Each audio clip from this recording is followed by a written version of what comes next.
Okay, so today I have in this review the Makerfire X2 Pro frame from Banggood. I paid only $20 and I think 26.44 for it, and it is currently not available. All you got is the 190 on Banggood currently. Comes with some stickers here too, and some battery straps, which I'm going to be a negative Nancy real quick on these battery straps. It's great they have grip on them like this, but where they heat seal them together, I've seen these rip off before. I don't know if this brand is going to do it, but yeah, it might. Anyways, it's kind of a neat strap too, but I usually use what they call dual lock on the batteries. Besides this, I'll use this, but I also use the dual lock, which I thought I had a piece here, but anyways, what it does is that you can look it up, and 3M makes it. So anyways, here's the frame mainly. You got 4mm arms, and for grins, we should weigh the arms real quick. See if we get that in the shot. Grams. One arm weighs 14 grams. Okay, all of them together, 58 grams. So that's going to give you a rough idea how heavy this quad's going to be. And it has a really low, small profile. I kind of pieced it already together on and off here, looking at it. It comes with some cables, and it comes with a LED board. Now these are LEDs that are non-programmable, unfortunately. So you have to have positive and negative right here, and you have to set dip switches, and that gives you color patterns.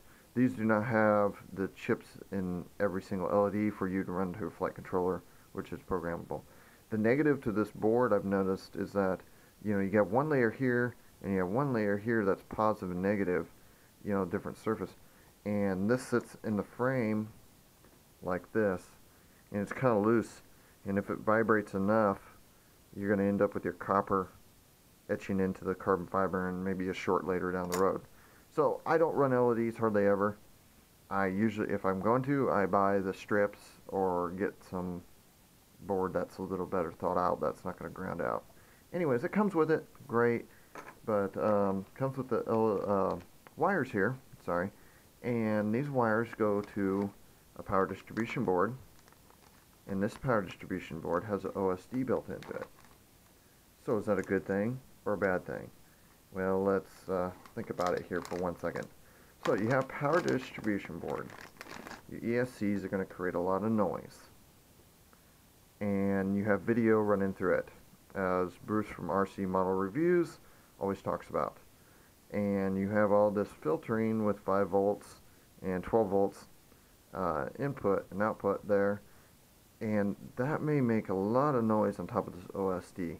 So I looked at this thing here, and I'm not a fan of OSD. I hardly ever run it, but this does have your RX and TX and positive and negative for OSD. I'm not sure if you can program through this port. ESCs form 1 there set up. Basically, you just put that wire to your flight control board and a couple others. Camera regulated voltage you can choose here, I'm guessing, and a buzzer. The negative about this buzzer, because it sits at the bottom with the arms, using the arms as a standoff, is that this protrudes almost flush with the carbon fiber when you have the arms in there. The problem is with that is if you land in some tall grass, you're not going to be able to hear that buzzer really good. So, if you crashed, and it happens to everybody, and you land bottom side up, well, that might be a plus, think you can take off. Well, I broke a prop, I can't take off now. Okay, now I gotta find out where in the world this thing is. I can't hear my buzzer because it's covered. So that's a negative to this power distribution board right away. I would not use the buzzer that comes with it, unless it's needed for the OSD or something like that. I don't know why it need to be. I would use the buzzer on the flight control board in the center of the quad. Anyways, there's that. It has some connectors here. I'm guessing that you could set up a FTI adapter and then plug it into the computer and see what kind of firmware is running on this chipset for the OSD. I don't know. I'm not a fan of OSD. This will probably be my first quad I ever put together on the OSD. But it has this also. I don't know if you can hook that up to an FTI adapter. But you also have your VTX and you have your camera, positive and negative. I don't know if that's direct voltage. I'll have to check them when I fire this board up. And it has solder tabs. Negative to this board that I'm seeing is they talk about OSD on Banggood, but they do not say anything about, you know, what kind of firmware you run and all that. And then they don't tell you what kind of amperage the board's rated at. You know, like some of them are rated at 120 amps only. And if you have four ESCs that are running 30 amps, that's a lot. So, you know, maybe 120s or 120 for that. Anyways, it comes with a bag of hardware. There's a couple standoffs here that are different sizes and diameter, and a couple 4 screws that are different diameter too. That is for a camera mount. And here's a camera mount that comes into the play of this. These are really, I mean, they are really close quarters there on their milling, which this is for the camera angle. This guy sits like this in there. That's tight. It's pretty tight. And, you know, you're supposed to adjust your camera angle by that.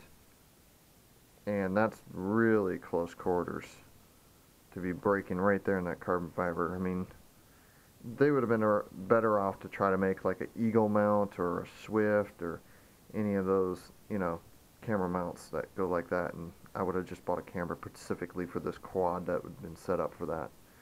Anyways, another thing too is that the carbon fiber leaves little residues on your hands from the shavings.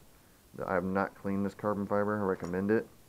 On the arms, I don't know if you can see that, but there is some edges on here. There's some mill slots there that are kind of shoddy. I mean, not near as bad as some others, but it could use a sanding. Anyways, I should put this together and weigh it, and we'll go a little bit more into detail. Okay, so on putting this thing together, see, this is the 2 screws that are real small, and these smaller standoffs that are different diameter. Anyways, so here's this piece, and then you got this piece, which is what everybody wants to use for their camera, which is only one Velcro strap through here, which is pretty small. Using different cameras will vary, of course. So you put these in the notches like this, but when you do that, you got this notch here on the frame, it's right here, that needs to fit right along there like that, and that sits like that. And the other piece, this guy right here, goes on the other side. It's kind of hard to keep them still, of course, at the same time. Anyways, it goes like that and pinches these 2 main rods with the screws, pinch it and hold it in position, and then that goes there and tightens down. Anyways, these are different sizes, so you can't mix them up from your standoff, your main standoffs, from these standoffs. Thank goodness they did something like that. That was not a bad idea on engineering. I think I would have went a little different mount system for a tilt camera, but I mean, yeah, what the heck, right? $26.40. I mean, you can't complain too much. Anyways, I'm looking on the website a little bit, and it says something about 3S, so I don't know if this power distribution board is capable of handling 4S. Well, anyways, then we'll bring out the gram meter here, and we'll take a look at how much it weighs, all built.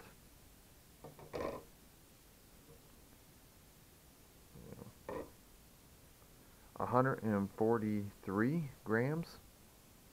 Okay, that's not bad. And then if we add battery strap, and then if we add wires, well, there's 2 battery straps in there. Let's see, what else do we have that we could add? The LED bar, where'd it go? Anyways, I think we're at going to be around 155 grams or somewhere around there. Everything on there. So there you are. It's the Makerfire from Banggood. So I guess you could check it out.